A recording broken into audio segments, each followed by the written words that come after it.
ध्यान देंगे। कक्षा 8 विषय विज्ञान, अध्याय 7 पौधे एवं जंतुओं का संरक्षण। आज हम प्रश्न संख्या 5 देखते हैं और उनका उत्तर जानने का प्रयास करेंगे। प्रश्न संख्या 5 है, हमें जैव विविधता का संरक्षण क्यों करना चाहिए। संक्षेप में उत्तर देना है कि हमें जैव विविधता का संरक्षण क्यों करना चाहिए। और दूसरा प्रश्न खा है, इसी में देखते हैं, संरक्षित वन भी वन्य जंतुओं के लिए पूर्ण रूप से सुरक्षित नहीं है, इसका क्या कारण है। पार्ट आंसर देखेंगे। हमें जैव विविधता को बचाना चाहिए क्योंकि एकल जीव का पृथ्वी पर अस्तित्व संभव नहीं है। जैव विविधता के कारण ही पृथ्वी पर जीवों में संतुलन बना रहता है।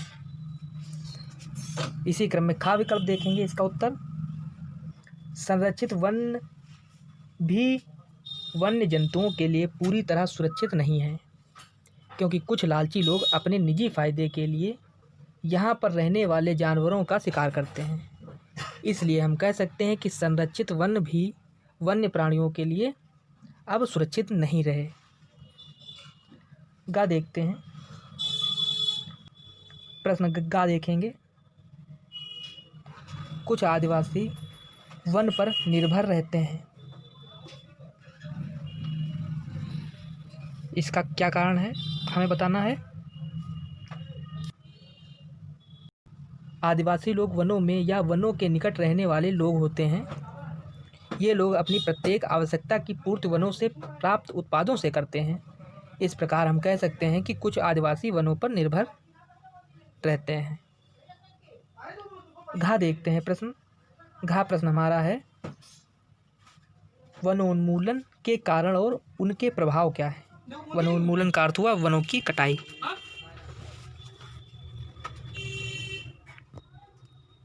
वनोन्मूलन के कारण इस प्रकार हैं कि वनोन्मूलन का अर्थ पहले जान लेते हैं कि वनों को समाप्त करके भूमि का अन्य कार्यों में उपयोग करना। वनोन्मूलन के निम्नलिखित कारण हैं। कृषि के लिए भूमि प्राप्त करना। पहला कारण तो यह हुआ कि कृषि के लिए भूमि प्राप्त करना।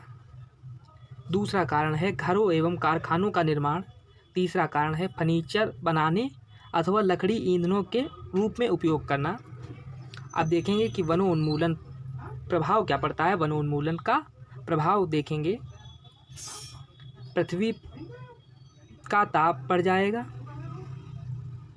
भौम जल स्तर नीचे गिर जाएगा।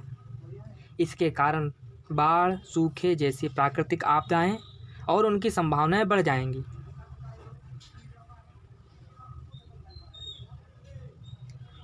प्रदूषण के स्तर में वृद्धि होगी, भूमि की उर्वरता में कमी आएगी। ऋण विकल्प है रेड डाटा बुक से आप क्या समझते हैं। प्रश्न था कि रेड डाटा बुक क्या है। इसका उत्तर जानेंगे कि रेड डाटा बुक पुस्तक वह पुस्तक होती है जिसमें सभी संकटापन्न स्पीशीज, जो जीव जंतु पौधे हमारे संकट में हैं, जिनका अस्तित्व खतरे में है, कुछ समय के बाद वह इस पृथ्वी से विलुप्त हो जाएंगे, गायब हो जाएंगे। ये रेड डाटा बुक उनका रिकॉर्ड रखती है। पौधे, जंतुओं और अन्य स्पीशीज के लिए अलग अलग रेड डाटा बुक होती हैं। क्या है।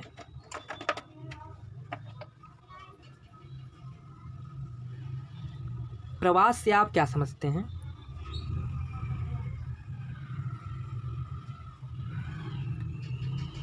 देखेंगे प्रवास क्या है। प्रवास वह परिघटना है जिसमें किसी स्पीशीज का अपने आवास से किसी अन्य आवास में हर वर्ष का विशेष अवधि में विशेष प्रजनन हेतु चलन होता है। प्रवास का अर्थ यह हुआ कि किसी विशेष स्पीशीज का अपने आवास से किसी अन्य आवास में हर वर्ष विशेष अवधि में विशेष प्रजनन हेतु चलन होता है।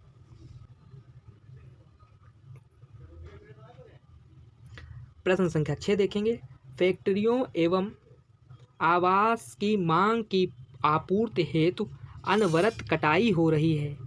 क्या इन परियोजनाओं के लिए वृक्षों की कटाई न्यायसंगत है?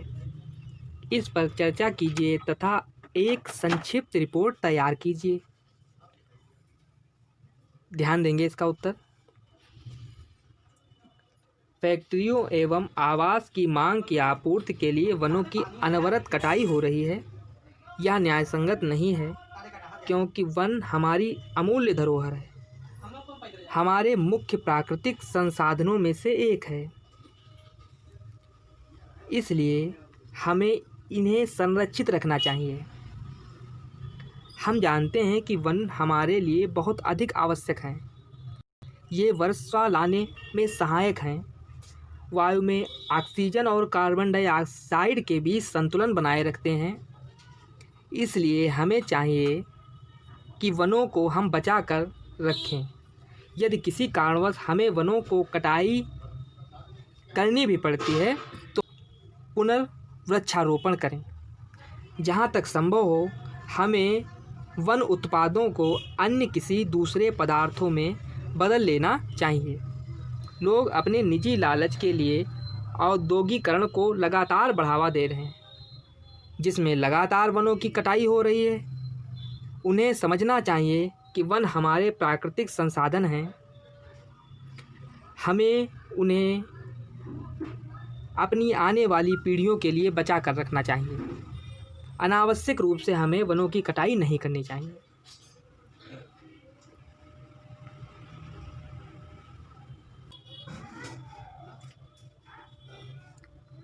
प्रश्न संख्या 7 देखेंगे। अपने स्थानीय क्षेत्र में हरियाली बनाए रखने के लिए आप किस प्रकार योगदान दे सकते हैं?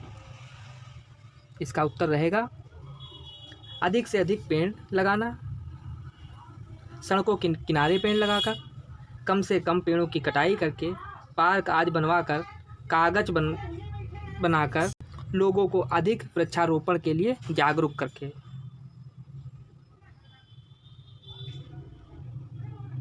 प्रश्न संख्या 8 देखेंगे। वनोन्मूलन से वर्षा दर किस प्रकार कम हुई है, हमको समझाना है।